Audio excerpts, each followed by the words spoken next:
Hi മക്കളെ, ഇപ്രാവശ്യത്തെ നമ്മുടെ GIB-2 എക്സാം വരുന്നത് ഓഗസ്റ്റ് 30 ഈ അവസരത്തിൽ GIB എക്സാമുകൾ ഇത്ര എഫേർട്ട് ഇട്ട് നമ്മൾ പോയി എഴുതേണ്ടതുണ്ടോ എന്ന് വിചാരിക്കുന്ന കുറേ കുട്ടികളുണ്ടാവും.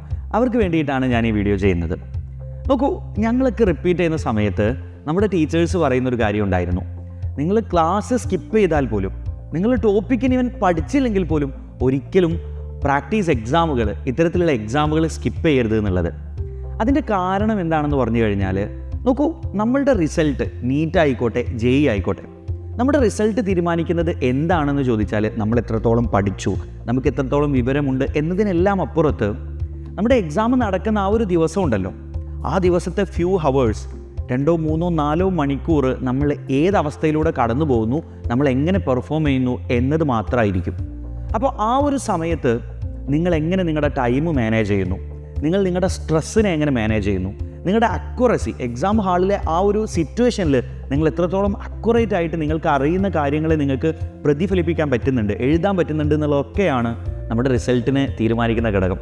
പലപ്പോഴും പരീക്ഷ കഴിഞ്ഞിട്ട് ചിലപ്പോൾ നിങ്ങൾക്ക് എക്സാം എഴുതിയ നീറ്റ് ഓർ JEE എഴുതിയ ഫ്രണ്ട്സോ സീനിയേഴ്സോ ഒക്കെ ഉണ്ടെങ്കിൽ ചോദിച്ചാൽ അറിയാം, അവർ പറയുന്ന 2 പ്രധാനപ്പെട്ട കാര്യങ്ങൾ. ഒന്നിതായിരിക്കും, സമയം കിട്ടിയില്ല, ഒരുപാട് അറിയുന്ന ചോദ്യങ്ങളുണ്ടായിരുന്നു, സമയം കിട്ടിയില്ല എന്നുള്ളത്. രണ്ടാമത് നമ്മൾ ഏറ്റവും കൂടുതൽ കേൾക്കുന്ന കാര്യമാണ്, അറിയുന്ന ചോദ്യമായിരുന്നു എന്നിട്ടും തെറ്റിപ്പോയെന്ന്. ഇവൻ ഈ പറയുന്ന എൻ്റെത് വരെ തെറ്റിയിട്ടുണ്ട്. ഞാൻ അറിയുന്ന 2 കാര്യങ്ങൾ കൊണ്ടുപോയി തെറ്റിച്ചിട്ടുണ്ട്. ആ ഒരു സമയത്തെ ഒരു പ്രഷറിൽ സംഭവിച്ചൊരു കാര്യമാണ്. ഈ കാര്യങ്ങൾ മറികടക്കാൻ നമ്മൾ ഏറ്റവും കൂടുതൽ ചെയ്യേണ്ടത് എക്സാം എഴുതി പരിശീലിക്കുക എന്നുള്ളതാണ്. ഇവൻ പലതവണ പരിശീലിച്ചാൽ പോലും നമുക്ക് തെറ്റുകൾ വരാം. അപ്പോൾ ഒട്ടും എക്സാം എഴുതി പരിശീലിക്കാതെ എക്സാം എഴുതാൻ പോകുന്നവരുടെ അവസ്ഥ ആലോചിച്ച് നോക്കൂ. സോ ഗൈസ്, നമ്മുടെ എക്സാം ഹാളിലെ അതേ സിറ്റുവേഷനിലൂടെ, ഇപ്പോൾ JEE പ്രിപ്പയർ ചെയ്യുന്നൊരു കുട്ടിയാണെങ്കിൽ ആ CBT മൂഡിൽ പക്ക അതേ രീതിയിൽ എക്സാം എഴുതി പരിശീലിക്കുക. നീറ്റ് എഴുതാൻ പോകുന്നൊരു കുട്ടിയാണെങ്കിൽ അതേ സിറ്റുവേഷനിൽ, അതേ അവസ്ഥയിലൂടെ നമുക്ക് ഒരു എക്സാം എഴുതി ശീലിക്കുക എന്നുള്ളത് ഭയങ്കര ഇമ്പോർട്ടൻ്റ് ആണ്. ഇതിൽ ടൈം മാനേജ്മെൻറ്റ് ഏറ്റവും പ്രധാനപ്പെട്ടൊരു ഘടകമാണ്. കാരണം നമുക്ക് ആകെ കിട്ടുന്ന ഫ്യൂ ഹവേഴ്സാണ്, അതിനകത്ത് നമുക്ക് അത്രയധികം ചോദ്യങ്ങളും ചെയ്യേണ്ടതുണ്ട്. പക്ഷേ ഇത് നമ്മൾ പലതവണ എക്സാം എഴുതി ശീലിക്കുന്ന സമയത്ത് എങ്ങനെയാണ് നമ്മുടെ ടൈം മാനേജ് ചെയ്യാൻ പറ്റുക?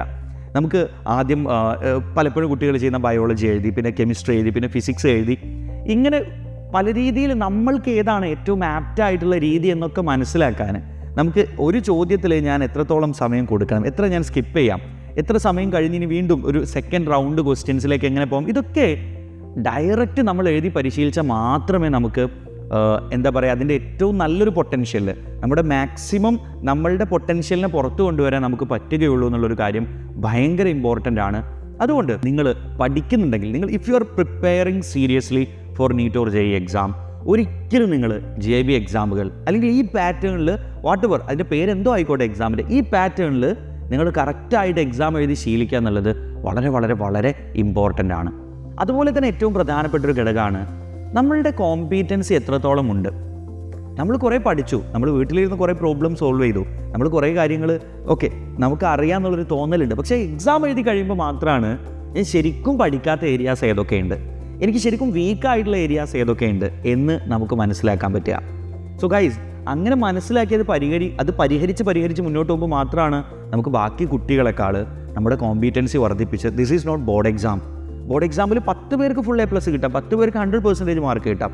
ഇവിടെ അങ്ങനെയല്ല, നിങ്ങൾ ബാക്കിയുള്ള എല്ലാവരെയും വെട്ടിച്ച് അവരെക്കാൾ മുന്നിലേക്ക് എത്തുമ്പോൾ മാത്രമാണ് നിങ്ങൾക്ക് റിസൾട്ട്, നിങ്ങളുടെ MBBS ഓർ IIT എന്ന് പറയുന്ന സ്വപ്നത്തിലേക്ക് നിങ്ങൾക്ക് എത്താൻ പറ്റുകയുള്ളൂ. അപ്പോൾ നിങ്ങളുടെ ഈ കാര്യങ്ങളെല്ലാം പ്രോപ്പറായിട്ട് നടക്കണമെങ്കിൽ എക്സാം എഴുതി ശീലിക്കുക തന്നെ വേണം.